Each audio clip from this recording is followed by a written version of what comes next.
बहुत समय पहले एक शांत और छोटे से गांव में रघु नाम का एक गरीब किसान रहता था। उसके पास बस एक पुरानी छोटी सी झोपड़ी थी और एक पथरीला बंजर खेत जिस पर कुछ भी ठीक से नहीं उगता था। दिन भर कड़ी मेहनत करने के बाद भी उसे मुश्किल से ही 2 वक्त का भोजन मिल पाता था। गांव के कुछ लोग उसकी गरीबी का मजाक उड़ाते थे, लेकिन रघु ने कभी हार नहीं मानी। वो स्वभाव से बहुत मेहनती और ईमानदार था और अपनी परिस्थितियों के बावजूद उसने कभी किसी का बुरा नहीं चाहा। एक दिन जब रघु अपने खेत में निराश होकर काम कर रहा था, तभी पास के घने जंगल से एक अद्भुत दृश्य दिखाई दिया। एक सुंदर सफेद गाय जिसका रंग बर्फ की तरह उज्जवल था, धीरे धीरे चलकर रघु के पास आई। वो सीधी रघु के सामने आकर खड़ी हो गई और उसकी आंखों में एक अजीब सी करुणा और समझ का भाव था, जैसे वो उससे कुछ कहना चाहती हो, कोई अनकही कहानी सुनाना चाहती हो। रघु, जो कि स्वभाव से दयालु था, उस बेसहारा गाय को देखकर द्रवित हो गया। उसने गाय को अपने घर ले जाने का फैसला किया और उसकी देखभाल करने लगा।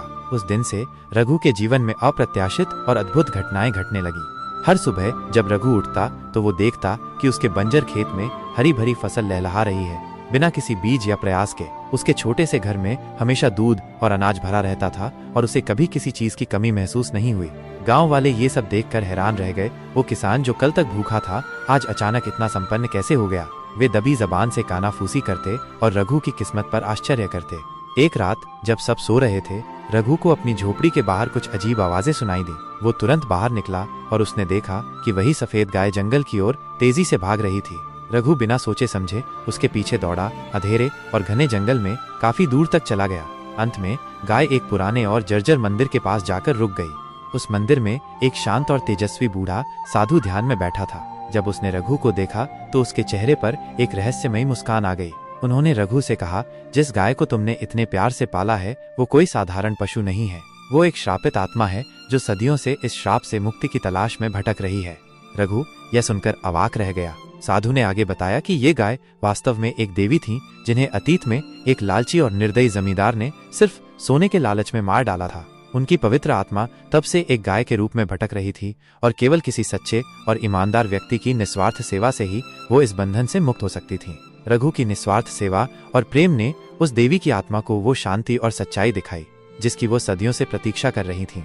लेकिन साधु ने बताया कि अभी एक आखिरी कार्य बाकी था। रघु को उस दुष्ट जमींदार की पुरानी और अब वीरान हो चुकी हवेली पर जाना होगा और वहां दबी हुई गाय की असली हड्डियों को जलाना होगा, ताकि देवी की आत्मा को पूर्ण मुक्ति मिल सके और वो अपने दिव्य रूप में वापस जा सके। रघु, जिसने कभी किसी से डरना नहीं सीखा था, बिना किसी हिचकिचाहट के उस वीरान हवेली की ओर चल पड़ा। उस जगह पर एक भूतिया सन्नाटा पसरा हुआ था और खंडहरों में उदासी छाई हुई थी, मगर रघु का मन शांत और दृढ़ था।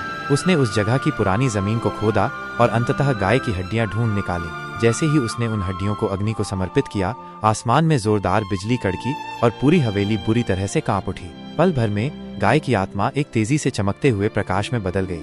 उसने रघु को कृतज्ञता से प्रणाम किया और फिर धीरे धीरे आसमान में विलीन हो गई। अगली सुबह जब गांव के लोग उठे तो उन्होंने रघु के कभी बंजर रहे खेत के बीचों बीच एक सुंदर और भव्य मंदिर खड़ा देखा। और रघु, जो कभी गरीब और उपेक्षित था, अब पूरे गांव का सबसे सम्मानित व्यक्ति बन चुका था। लोग उसे श्रद्धा से गाय के सेवक के नाम से पुकारने लगे। उस दिन रघु ने एक गहरा सत्य जान लिया कि सच्ची श्रद्धा, निस्वार्थ सेवा और पवित्र प्रेम से बड़े से बड़ा रहस्य भी हल किया जा सकता है और असंभव दिखने वाली बाधाओं को भी पार किया जा सकता है।